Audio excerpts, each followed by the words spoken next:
So this is activity 75, and the activity begins with this very brief statement by Cole and Ohanian. There's a pretty good video, by the way, if you're interested in pursuing this, that Ohanian has done for the Prager University about his work on the Depression, if you wanted to see a short, entertaining 5 to 10 minute video in addition to this short, entertaining video. But the point here is that, again, that the policies of the New Deal actually prolonged the Depression. And in this article that I'm quoting from, Cole and Ohanian pointed out that by keeping prices and wages artificially high by law, it prevented the kind of recovery that would have taken place. If you keep wages too high, then employers will hire fewer employees and there will be massive unemployment, which is exactly what happened. So as far as the material itself of this activity in letter A,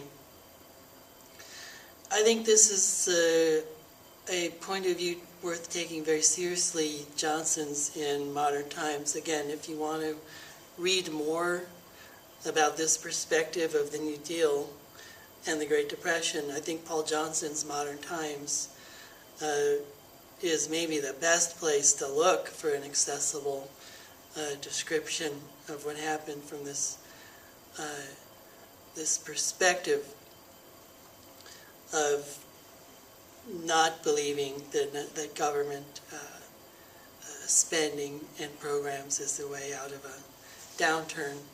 But his point here is that, again, he uses the 1920 recession as his model, just as I have. He points out that that recession adjusted itself within a year without government doing anything. And as he sees it, the 1929 recession, the same thing would happen if there had been no programs or approaches by Hoover, policies by Hoover. The whole thing would have been over within a year or two. The Great Depression was 100% optional from this point of view.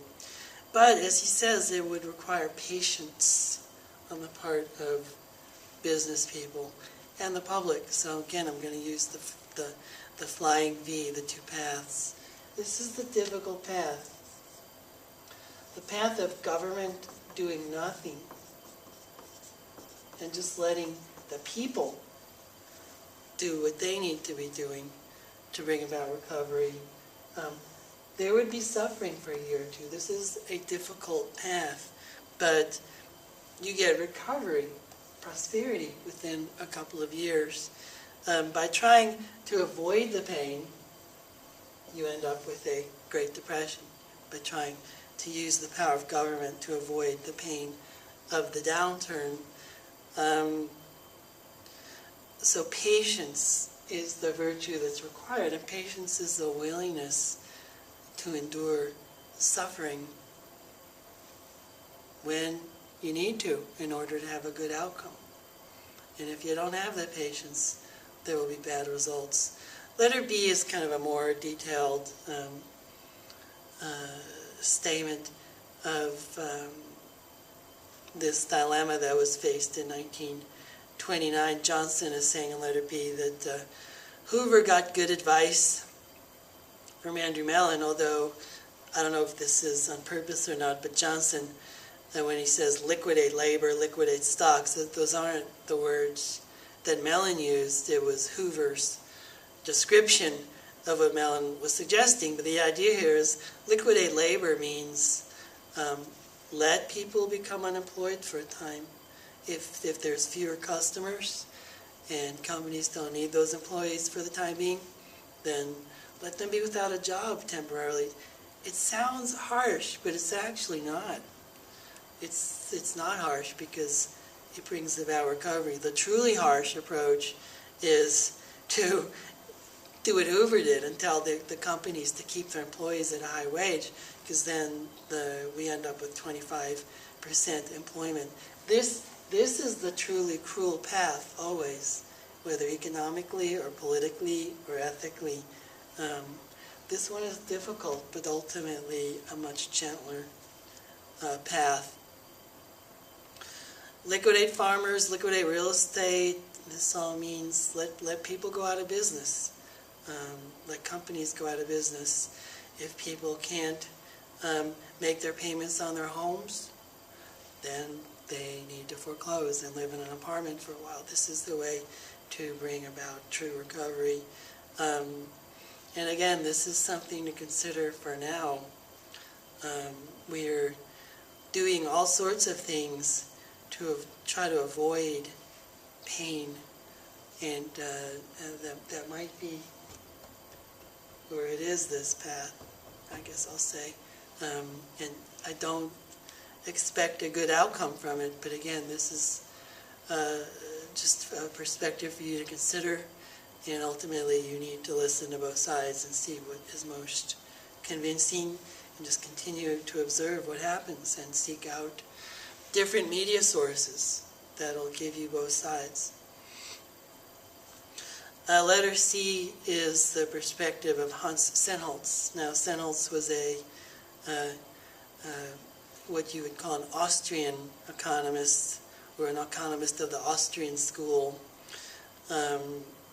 Again, seeing things as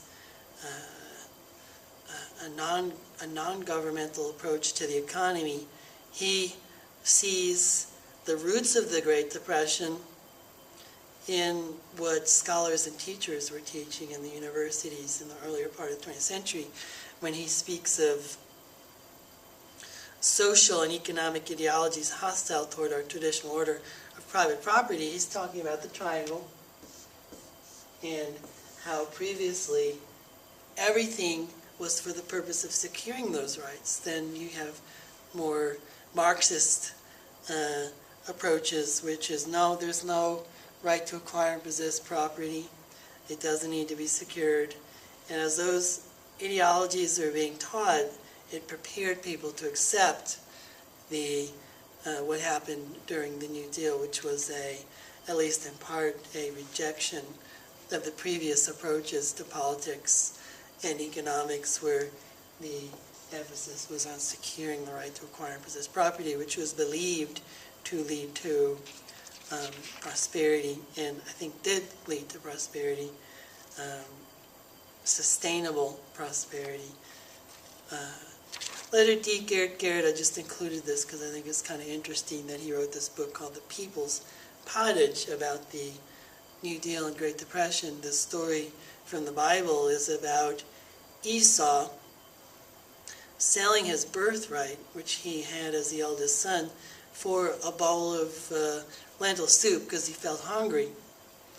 And Garrett's point here is that the American people, during that time of difficulty in the 1930s, we sold our birthright for a bowl of lentil soup, or temporary sustenance.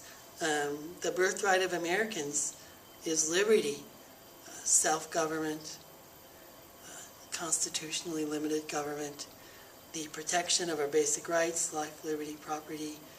This approach was rejected in the 30s, and we've been moving farther and farther away from it, maybe for the good. I have to keep on emphasizing that maybe what has happened since the 1930s is better than the previous liberty-based approach, or maybe it's short-sighted. That's in this course I've tried to give you both sides. I've tried to make sure you understand the perspective of the founders and how the American system was designed to work, and then if you think it's worth keeping, you can try to keep it, and if you think it's worth rejecting, then you can reject it and continue and work to rejecting it even more. So that's it for Activity 75. In Activity 76, we're going to conclude in these next two activities, just again thinking some more about what brings about prosperity in what brings about poverty from a political and economic point of view.